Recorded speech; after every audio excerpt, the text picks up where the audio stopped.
કરીને કહવા મને ગેડ્યા કાજ ટુચલ્યા કરવા મારેથી બોલાઈ દે કરીને કહવા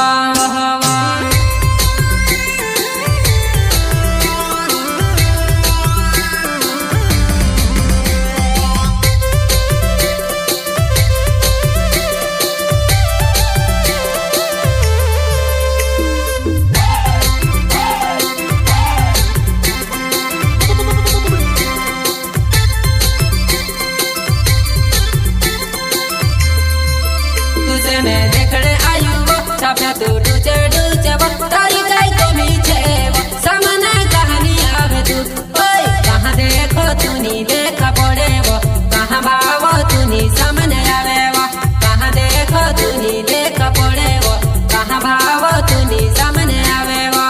नी सामने आवे वो ओके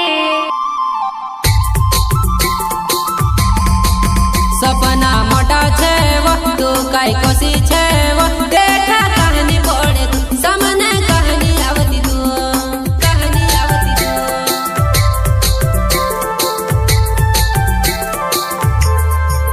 सपना मोटा छे वो तू काई कोसी छे वो देखा कहानी पड़े तू सामने कहानी आवे तू